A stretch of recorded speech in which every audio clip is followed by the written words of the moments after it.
everybody, it's Jerry, and right now cherries are in season, so what better way to use them than to make a black forest cake. So the black forest cake that I'm going to show you is made with carob, so there's no chocolate, and as always with all my recipes, you can easily replace the carob with chocolate if you want chocolate instead.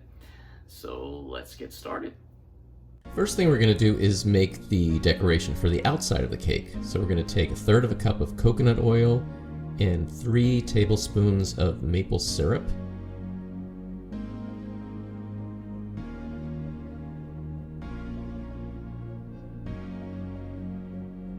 And heat that over low heat just to get everything dissolved and even.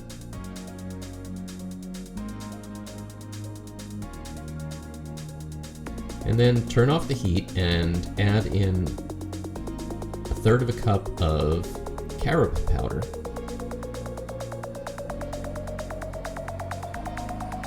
And just slowly mix that in and continue stirring until it becomes all smooth and incorporated. And then we're going to turn it out onto a piece of parchment paper and just spread it out and roll up the paper.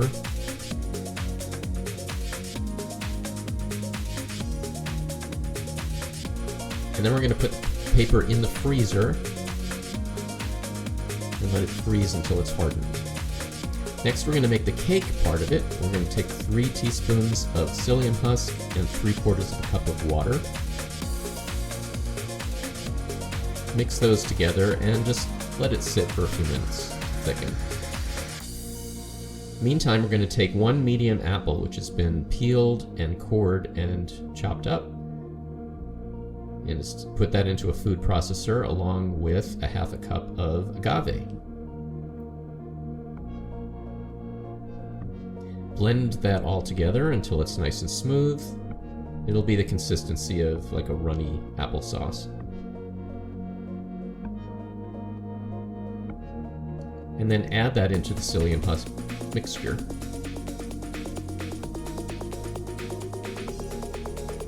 And then we're going to add 3 tablespoons of oil.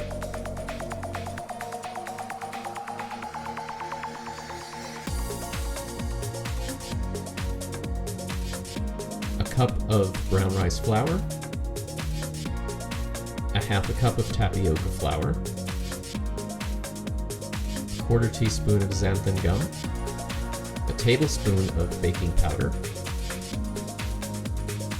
and 1/2 cup of carob powder, and 1/4 cup of vegan milk. Mix it all together, and then beat it by hand just for a minute or 2 until it gets a little bit thicker. And then we're going to divide the batter between 2 6-inch spring-form pans, which have been sprayed with oil.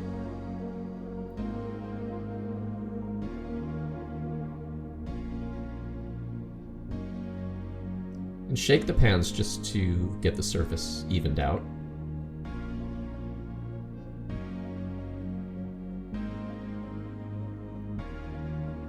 And if you have them, wrap the outsides with baking strips, which will prevent doming. We're then going to bake the cakes at 375 degrees for 30 to 35 minutes until a toothpick comes out clean. Next we're going to make the cherry syrup. So I'm going to take just a handful of cherries, a 1/4 cup of sugar, and 2 tablespoons of rum.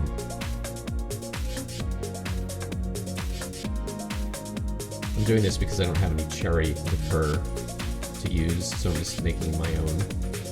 So just blend that all together and set that aside.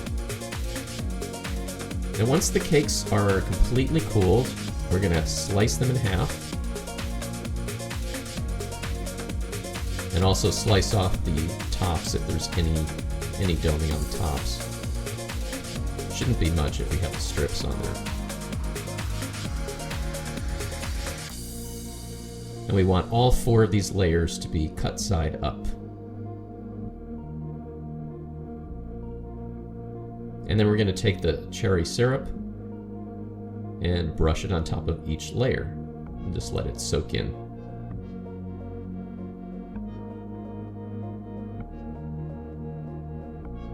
You can put the cakes back in the refrigerator now to cool.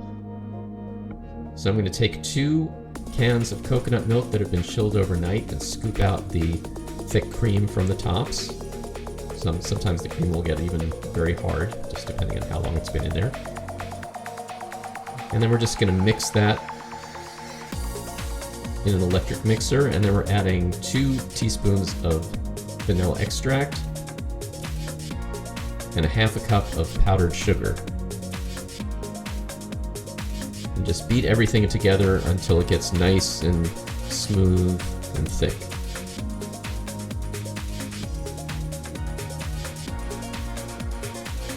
This is going to be our filling and our frosting. Now we're ready to assemble everything.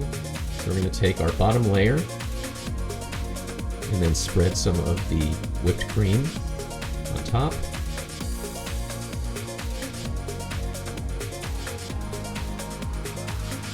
And then we're going to take about a half a cup of cherries, which have been sliced in half, put it on top of the cream, and then put the next layer on top of that. Spread some more filling on top. Layer the cherries on top of that.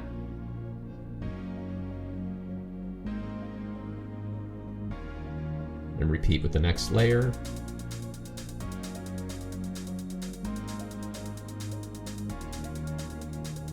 Finally, we'll put our last layer on the very top, and then we're ready to just frost the sides and the top with the rest of the whipped cream.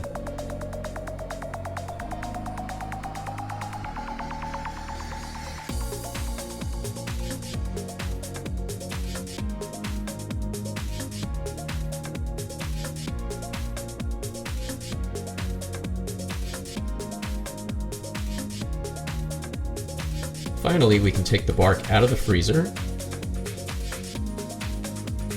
and just break it up into slices that we can use to cover the outside of the cake.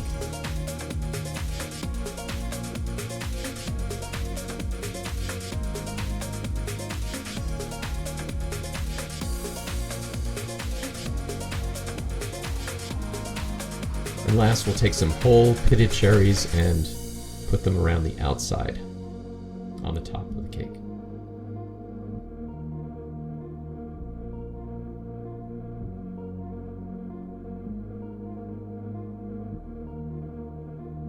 And then we'll chill the cake until it's nice and set and it's ready to serve. Thanks everybody for watching, and please like and subscribe to the channel, and I will see you next time for some more great recipes.